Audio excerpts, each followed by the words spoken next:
आप सभी श्रोता मित्रों को मेरा हार्दिक नमस्कार। आइए आज मैं सुनाने जा रही हूँ श्री जयशंकर प्रसाद जी द्वारा रचित कहानी चित्र वाले पत्थर। तो सुनते हैं कहानी। मैं संग महल का कर्मचारी था। उन दिनों मुझे विंध्य शैलमाला के एक उजाड़ स्थान में सरकारी काम से जाना पड़ा। भयानक वन खंड के बीच पहाड़ी से हटकर एक छोटी सी डाक बंगलिया थी। मैं उसी में ठहरा था। वहीं की एक पहाड़ी में एक प्रकार का रंगीन पत्थर निकला था। मैं उनकी जांच करने और तब तक पत्थर की कटाई बंद करने के लिए वहां गया था। उस झाड़खंड में छोटी सी संदूक की तरह मनुष्य जीवन की रक्षा के लिए बनी हुई बंगलिया मुझे विलक्षण मालूम हुई, क्योंकि वहां पर प्रकृति की निर्जन शून्यता पथरीली चट्टानों से टकराती हुई हवा के झोंके के दीर्घ निश्वास उस रात्रि में मुझे सोने न देते थे। मैं छोटी सी खिड़की से सिर निकालकर जब कभी उस सृष्टि के खंडहर को देखने लगता तो भय और उद्वेग मेरे मन पर इतना बोझ डालते कि मैं कहानियों में पढ़ी हुई अतिरंजित घटनाओं की संभावना से ठीक संकुचित होकर भीतर अपने तकिए पर पड़ा रहता था। अंतरिक्ष के गह्वर में न जाने कितनी ही आश्चर्यजनक लीलाएं करके मानवीय आत्माओं ने अपना निवास बना लिया है। मैं कभी कभी आवेश में सोचता कि भत्ते के लोभ से मैं ही क्यों यहाँ चला आया। क्या वैसे ही कोई अद्भुत घटना होने वाली है। मैं फिर जब अपने साथी नौकर की ओर देखता तो मुझे साहस हो जाता और क्षण भर के लिए स्वस्थ होकर नींद को बुलाने लगता, किंतु कहाँ, वह तो सपना हो रही थी। रात कट गई। मुझे कुछ झपकी आने लगी। किसी ने बाहर से खटखटाया और मैं घबरा उठा। खिड़की खुली हुई थी। पूरब की पहाड़ी के ऊपर आकाश में लाली फैल रही थी। मैं निडर होकर बोला, कौन है? इधर खिड़की के पास आओ। जो व्यक्ति मेरे पास आया उसे देखकर मैं दंग रह गया। कभी वह सुंदर रहा होगा, किंतु आज तो उसके अंग अंग से मुंह की एक एक रेखा से उदासीनता और कुरूपता टपक रही थी। आंखें गड्ढे में जलते हुए अंगारे की तरह धक धक कर रही थीं। उसने कहा, मुझे कुछ खिलाओ। मैंने मन ही मन सोचा कि यह आपत्ति कहाँ से आई, वह भी रात बीत जाने पर। मैंने कहा, भले आदमी, तुमको इतने सवेरे भूख लग गई। उसकी दाढ़ी और मूछों के भीतर छिपी हुई दांतों की पंक्ति रगड़ उठी।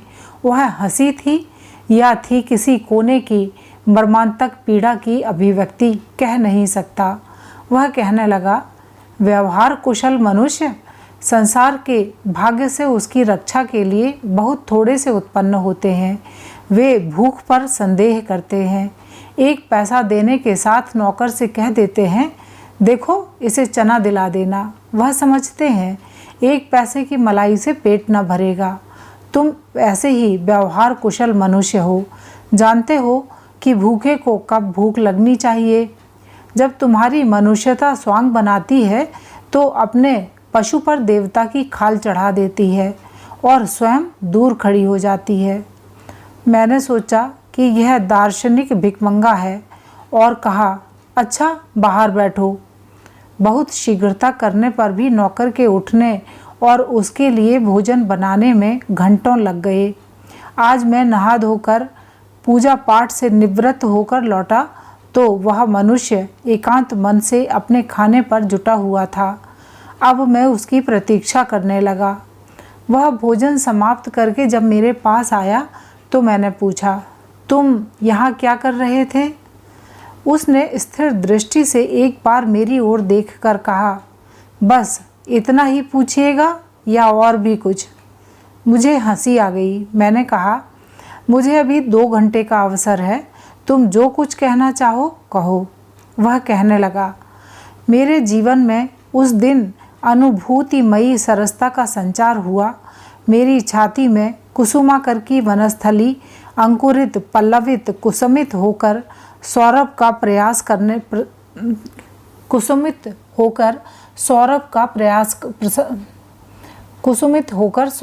प्रसार करने लगी। ब्याह के निमंत्रण में मैंने देखा उसे। जिसे देखने के लिए ही मेरा जन्म हुआ था। वह थी मंगला की यौवनमयी उषा। सारा संसार उन कपोलों की अरुणिमा की गुलाबी छटा के नीचे मधुर विश्राम करने लगा।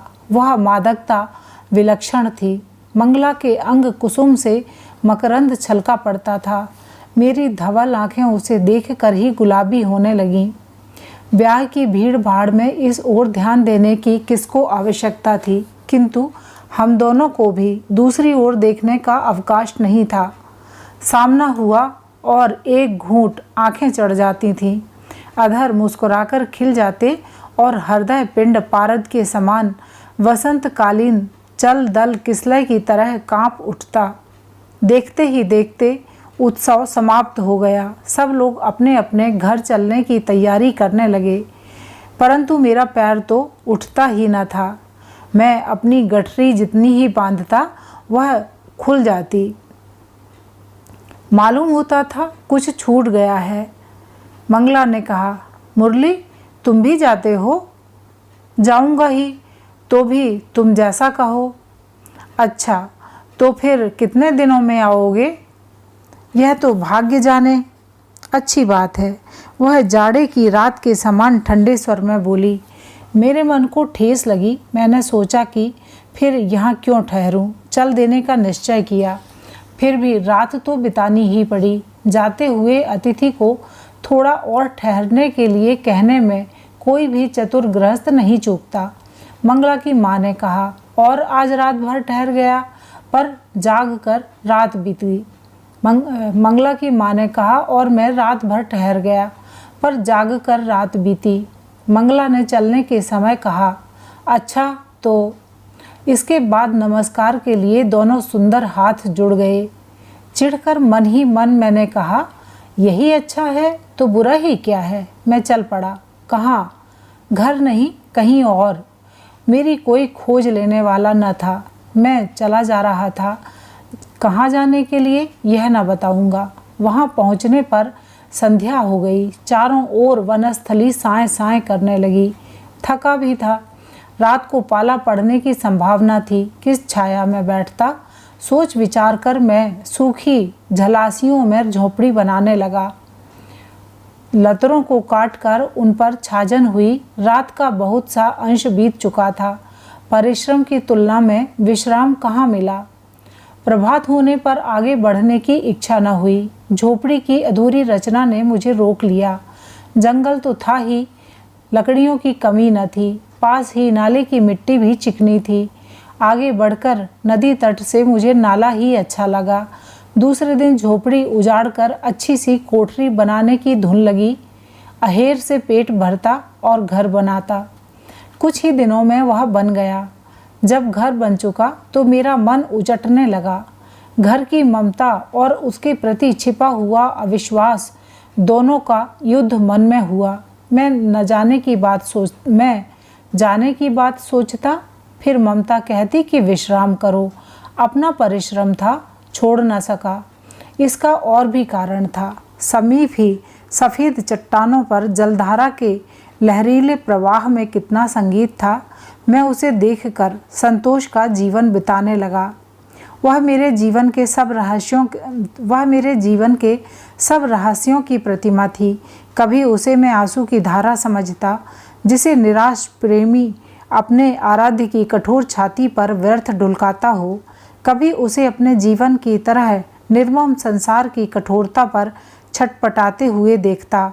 दूसरे का दुख देखकर मनुष्य को संतोष होता ही है। मैं भी वहीं पड़ा जीवन बिताने लगा। कभी सोचता कि मैं क्यों पागल हो गया। उस स्त्री के सौंदर्य ने क्यों अपना प्रभाव मेरे हृदय पर जमा लिया। विधवा मंगला, वह गरल है या अमृत? अमृत है तो उसमें इतनी ज्वाला क्यों है? ज्वाला है तो मैं जल क्यों नहीं गया? यौवन का विनोद, सौंदर्य की भ्रांति, वह क्या है? मेरा यही स्वाध्याय हो गया। शरद की पूर्णिमा में बहुत से लोग उस सुंदर दृश्य को देखने के लिए दूर दूर से आते। युवती और युवकों के रहस्यालाप करते हुए जोड़े, मित्रों की मंडलियां, परिवारों का दल, उनके आनंद कोलाहल को मैं उदास होकर देखता। डाह होती, जलन होती, तृष्णा जाग जाती। मैं उस रमणीय दृश्य का उपभोग न करके पलकों को दबा लेता, कानों को बंद कर लेता। क्यों मंगला नहीं? और क्या एक दिन के लिए, एक क्षण के लिए मैं उस सुख का अधिकारी नहीं? विधाता का अभिशाप। मैं सोचता, अच्छा दूसरों के ही साथ कभी वह शरद पूर्णिमा के दृश्य को देखने के लिए क्यों नहीं आई? क्या वह जानती है कि मैं यहीं हूँ? क्या वह जानती है कि मैं यहीं हूँ? मैंने पूर्णिमा के दिन वहाँ जाना छोड़ दिया और लोग जब वहाँ जाते मैं न जाता। मैं रूठता था। यह मूर्खता थी मेरी। वहाँ किससे मान करता था मैं? उस दिन मैं नदी की ओर न जाने क्यों आकृष्ट हुआ। मेरी नींद खुल गई थी। चांदनी रात का सवेरा था। अभी चंद्रमा में फीका प्रकाश था। मैं वनस्थली की रहस्यमयी छाया को देखता हुआ नाले के किनारे किनारे चलने लगा। नदी के संगम पर पहुंचकर सहसा एक जगह रुक गया। देखा कि वहां पर एक स्त्री और पुरुष शिला पर सो रहे हैं। वहां तक तो घूमने वाले आते नहीं। मुझे कुतूहल हुआ। मैं वहीं स्नान करने के बहाने रुक गया। आलोक की किरणों से आंखें खुल गईं। स्त्री ने गर्दन घुमाकर धारा की ओर देखा। मैं सन्न रह गया। उसकी धोती साधारण और मैली थी। सिरहाने एक छोटी सी पोटली थी। पुरुष अभी सो रहा था। मेरी उसकी आंखें मिल गईं। मैंने पहचान लिया कि वह मंगला थी और उसने नहीं। उसे भ्रांति बनी रही। वह सिमट कर बैठ गई और मैं उसे जानकर भी अनजान बनते हुए देखकर मन ही मन कुढ़ गया। मैं धीरे धीरे ऊपर चढ़ने लगा। सुनिए तो, मैंने घूमकर देखा कि मंगला पुकार रही है। वह पुरुष भी उठ बैठा है। मैं वहीं खड़ा रह गया। कुछ बोलने पर भी मैं प्रश्न की प्रतीक्षा में यथास्थित रह गया। मंगला ने कहा, महाशय, कहीं रहने की जगह मिलेगी? महाशय? तो सचमुच मंगला ने मुझे नहीं पहचाना क्या? चलो अच्छा हुआ। मेरा चित्र भी बदल गया था। एकांतवास करते हुए और कठोर जीवन बिताते हुए जो रेखाएं बन गई थीं, वह मेरे मनोनुकूल ही हुई। मन में क्रोध उमड़ रहा था। गला भर्राने लगा था। मैंने कहा, जंगलों में क्या आप कोई धर्मशाला खोज रही हैं? वह कठोर व्यंग्य था। मंगला ने घायल होकर कहा, नहीं, कोई गुफा, कोई झोपड़ी महाशय। धर्मशाला खोजने के लिए जंगल में क्यों आती? पुरुष कुछ कठोरता से सजग हो रहा था, किंतु मैंने उसकी ओर न देखते हुए कहा, झोपड़ी तो मेरी है। यदि विश्राम करना हो तो वहाँ थोड़ी देर के लिए जगह मिल जाएगी। थोड़ी देर के लिए सही मंगला, उठो, क्या सोच रही हो? देखो, रात भर यहाँ पड़े मेरी सब नसें अकड़ गई हैं। पुरुष ने कहा, मैंने देखा कि वह कोई सुखी परिवार के प्यार में पला युवक है, परंतु उसका रंग रूप नष्ट हो गया है। कष्टों के कारण उसमें एक कटुता आ गई है। मैंने कहा, तो फिर चलो भाई। दोनों मेरे पीछे पीछे चलकर झोपड़ी में पहुँचे। मंगला मुझे पहचान सकी या नहीं, कह नहीं सकता। कितने बरस बीत गए। 4-5 दिनों की देखा देखी। संभवतः मेरा चित्र उसकी आंखों में उतरते उतरते किसी और छवि ने अपना आसन जमा लिया हो, किंतु मैं कैसे भूल सकता था? घर पर और कोई था ही नहीं। जीवन जब किसी स्नेह छाया की खोज में आगे बढ़ा तो मंगला का हरा भरा यौवन और सौंदर्य दिखाई पड़ा। वहीं रम गया। मैं भावना के अतिवाद में पड़कर निराश व्यक्ति सा विरागी बन गया था। उसके लिए यह मेरी भूल हो, पर मैं तो उसे स्वीकार कर चुका था। निराश व्यक्ति सा विरागी बन गया था। उसी के लिए यह मेरी भूल हो, पर मैं तो उसे स्वीकार कर चुका था। हाँ, तो वह बाल विधवा मंगला ही थी। और पुरुष, वह कौन है? यही सोचता हुआ मैं झोंपड़ी के बाहर साखू की छाया में बैठा हुआ था। झोपड़ी में दोनों विश्राम कर रहे थे। उन लोगों के नहा धोकर कुछ जल पी कर सोना आरंभ किया। सोने की होड़ लग रही थी। वे इतने थके थे कि दिन भर उठने का नाम नहीं लिया। मैं दूसरे दिन का धरा नमक लगा मांस का टुकड़ा निकाल कर आग पर सेंकने की तैयारी करने लगा, क्योंकि अब दिन ढल रहा था। मैं अपने तीर से आज एक पक्षी मार सका था। सोचा कि ये लोग कुछ मांग बैठे तब क्या दूंगा। मन में रोष की मात्रा कुछ न थी, फिर भी वह मंगला थी ना। मन में तो रोष की मात्रा कुछ न थी, फिर भी वह मंगला थी ना। कभी जो भूले भटके पथिक उधर से आ निकलते, उनसे नमक और आटा मिल जाता था। मेरी झोपड़ी में रात बिताने का किराया देकर लोग जाते। मुझे भी लालच लगा था। अच्छा, जाने दीजिए। वहाँ उस दिन जो कुछ बचा था वह सब लेकर मैं बैठा भोजन बनाने। मैं अपने पर झुंझलाता भी था और उन लोगों के लिए भोजन भी बनाता जाता था। विरोध के सहस्त्र फणों की छाया में न जाने दुलार कब से सो रहा था। वह जग पड़ा। जब सूर्य उन धवल शिलाओं पर बहती हुई जलधारा को लाल बनाने लगा था, तब उन लोगों की आंखें खुली। मंगला ने मेरी सुलगाई हुई आग की शिखा को देखकर कहा, आप क्या बना रहे हैं? भोजन? तो क्या यहाँ पास में कुछ मिल सकेगा? मैंने सिर हिलाकर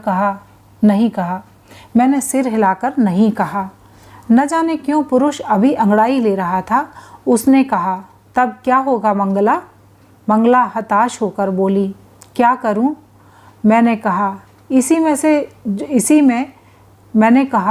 में जो कुछ अंटे बंटे वह खा पी कर आज आप लोग विश्राम कीजिए ना। इसी में जो कुछ अटे बटे वह खा पी कर आज आप लोग विश्राम कीजिए ना। पुरुष निकल आया। उसने सिकी हुई बाटियां और मांस के टुकड़ों को देख कर कहा, तब और चाहिए क्या? मैं तो आपको धन्यवाद ही दूंगा। मंगला जैसे व्यथित होकर अपने साथी को देखने लगी। उसकी यह बात उसे अच्छी न लगी, किंतु अब वह दुविधा में पड़ गई। वह चुपचाप खड़ी रही। पुरुष ने झिड़क कर कहा, तो आओ मंगला, मेरा अंग अंग टूट रहा है। देखो तो बोतली में आज भर के लिए तो बची है। जलती हुई आग के धुंधले प्रकाश में वन भोज का प्रसंग छिड़ा। सभी बातों पर मुझसे पूछा गया, पर शराब के लिए नहीं। मंगला को भी थोड़ी सी मिली। मैं आश्चर्य से देख रहा था। मंगला का वह प्रगल्भ आचरण और पुरुष का निश्चिंत शासन। दासी की तरह वह प्रत्येक बात मान लेने के लिए प्रस्तुत थी, और मैं तो जैसे किसी अद्भुत स्थिति में अपनेपन को भूल चुका था। क्रोध, छोह और डाह सब जैसे मित्र बनने लगे थे। मन में एक विनीत प्यार नहीं, आज्ञाकारिता सी जग गई थी। पुरुष ने डटकर भोजन किया। तब एक बार मेरी ओर देखकर डकार ली। वही मानो मेरे लिए धन्यवाद था। मैं कुढ़ता हुआ वहीं साखू के नीचे आसन लगाने की बात सोचने लगा, और पुरुष के साथ मंगला गहरी अंधियारी होने के पहले ही झोपड़ी में चली गई। मैं बुझती हुई आग को सुलगाने लगा। मन ही मन सोच रहा था, कल ही इन लोगों को यहाँ से चले जाना चाहिए, नहीं तो फिर नींद आ चली। रजनी की निस्तब्धता, टकराती हुई लहरों का कलनाद विस्मृति में गीत की तरह कानों में गूंजने लगा। दूसरे दिन मुझ में कोई कटुता का नाम नहीं, झिड़कने का साहस नहीं। आज्ञाकारी दास के समान मैं सविनय उनके सामने खड़ा हुआ। महाशय, कई मील तो जाना पड़ेगा, परंतु थोड़ा सा कष्ट कीजिए ना, कुछ सामान खरीद लाइए आज। मंगला को अधिक कहने का अवसर न देकर मैं उसके हाथ से रुपया लेकर चल पड़ा। मुझे नौकर बनने में सुख प्रतीत हुआ, और लीजिए, मैं उसी दिन से उनके आज्ञाकारी भृत्य की तरह अहेर कर लाता, मछली मारता, एक नाव पर जाकर दूर बाजार से आवश्यक सामग्री खरीद लाता। उस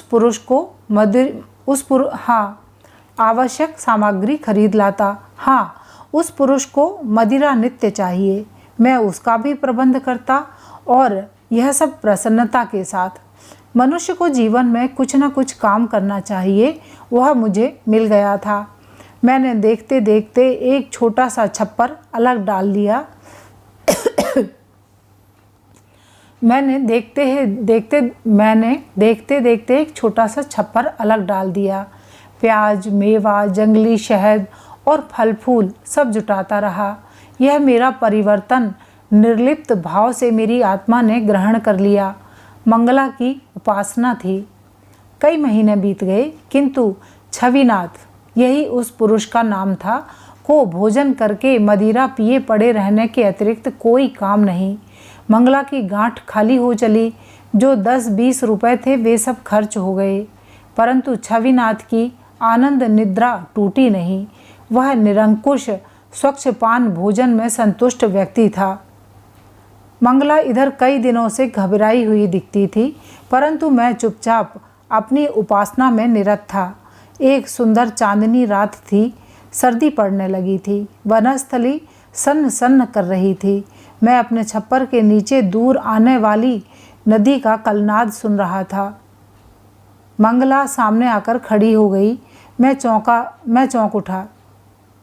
उसने कहा, मुरली, बोलते क्यों नहीं? मैं फिर भी चुप रहा। ओह, तो तुम समझते हो कि मैं तुम्हें नहीं पहचानती? यह तुम्हारे बाएं गाल पर जो दाढ़ी के पास चोट है वह तुमको पहचानने से मुझे। ओह, तुम समझते हो कि मैं तुम्हें नहीं पहचानती? यह तुम्हारे बाएं गाल पर जो दाढ़ी के पास चोट है वह तुमको पहचानने से मुझे वंचित कर ले?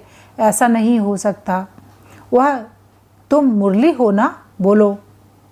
हाँ, मुझसे कहते ही बना। अच्छा, तो सुनो, मैं इस पशु से ऊब गई हूँ और अब मेरे पास कुछ नहीं बचा। जो कुछ लेकर मैं घर से चली थी वह सब खर्च हो गया। तब मैंने विरक्त होकर कहा, यही कि मुझे यहाँ से ले चलो। वह जितनी शराब थी सब पीकर आज यही कि मुझे यहाँ से ले चलो। वह जितनी शराब थी सब पीकर आज बेसुध सा है। मैं तुमको इतने दिनों तक भी पहचान कर क्यों नहीं बोली जानते हो? नहीं, तुम्हारी परीक्षा ले रही थी। मुझे विश्वास हो गया कि तुम मेरे सच्चे चाहने वाले हो। इसकी भी परीक्षा कर ली थी तुमने? मैंने व्यंग से कहा। उसे भूल जाओ, वह सब बड़ी दुखद कथा है। मैं किसी तरह घर वालों की सहायता से इसके साथ भागने के लिए तैयार हुई। उसे सुनकर क्या करोगे? चलो, मैं अभी चलना चाहती हूँ। स्त्री जीवन की भूख कब जग जाती है इसको कोई नहीं जानता। जान लेने पर तो उसकी बहाली देना असंभव है। उसी क्षण को पकड़ना पुरुषार्थ है। भयानक स्त्री, मेरा सिर चकराने लगा। मैंने कहा, आज तो मैं भयानक स्त्री, मेरा सिर चकराने लगा। मैंने कहा, आज तो मेरे पैरों में पीड़ा है, मैं उठ नहीं सकता। उसने मेरा पैर पकड़कर कहा, कहाँ दुखता है? लाओ, मैं दबा दूँ। मेरे शरीर में बिजली सी दौड़ गई। पैर खींचकर कहा, नहीं नहीं, तुम जाओ, सो रहो, कल देखा जाएगा। तुम डरते हो ना? यह कहकर उसने कमर से छुरा निकाल लिया। मैंने कहा, यह क्या? अभी झगड़ा छुड़ाए देती हूँ। यह कहकर झोंपड़ी की ओर चली। मैंने लपक कर उसका हाथ पकड़ लिया और कहा, आज ठहरो, मुझे सोच लेने दो। सोच लो। यह कहकर छुरा कमर में रख हुआ झोंपड़ी में चली गई। मैं हवाई हिंडोले पर चक्कर खाने लगा। स्त्री, यह स्त्री है, यही मंगला है, मेरे प्यार की अमूल्य निधि। मैं कैसा मूर्ख था। मेरी आंखों में नींद नहीं। सवेरा होने के पहले ही जब दोनों सो रहे थे, मैं अपने पथ पर दूर भागा जा रहा था। कई बरस के बाद जब मेरा मन उस भावना को भूल चुका था तो धुली हुई शिला के समान स्वच्छ हो गया। मैं उसी पथ से लौटा। नाले के पास नदी की धारा के समीप खड़ा होकर देखने लगा। वह अभी उसी तरह शिलाशैया पर छटपटा रही थी। हाँ, कुछ व्याकुलता बढ़ सी गई थी। वहाँ बहुत से पत्थर के छोटे छोटे टुकड़े लुढ़कते हुए दिखाई पड़े, जो घिसकर अनेक आकृतियाँ धारण कर चुके थे। स्रोत से कुछ ऐसा परिवर्तन हुआ होगा। उनमें रंगीन चित्रों की छाया दिखाई पड़ी। मैंने कुछ बटोर कर उनकी विचित्रता देखी, कुछ पास भी रख लिया, फिर ऊपर चला। अकस्मात वहीं पर जा पहुंचा जहां पर मेरी झोपड़ी थी। उसकी सब कड़ियाँ बिखर गई थीं। एक लकड़ी के टुकड़े पर लोहे की नोक से लिखा था, देवता छाया बना देते हैं, मनुष्य उसमें रहता है और मुझसी राक्षसी उसमें आश्रय पाकर भी उसे उजाड़ कर ही फेंकती है। क्या यह मंगला का लिखा हुआ है? क्षण भर के लिए सब बातें स्मरण हो आईं। मैं नाले में उतरने लगा, वहीं पर यह पत्थर मिला। देखते हैं ना बाबूजी, इतना कहकर मुरली ने एक बड़ा सा और कुछ छोटे छोटे पत्थर सामने रख दिए। वह फिर कहने लगा, इसे घिसकर और भी साफ किए जाने पर वही चित्र दिखाई दे रहा है। एक स्त्री की धुंधली आकृति राक्षसी सी। यह देखिए, छुरा है हाथ में और वह साखू का पेड़ है और यह हूँ मैं। थोड़ा सा ही मेरे शरीर का भाग इसमें आ सका है। यह मेरी जीवनी का आंशिक चित्र है। मनुष्य का हृदय न जाने किस सामग्री से बना है।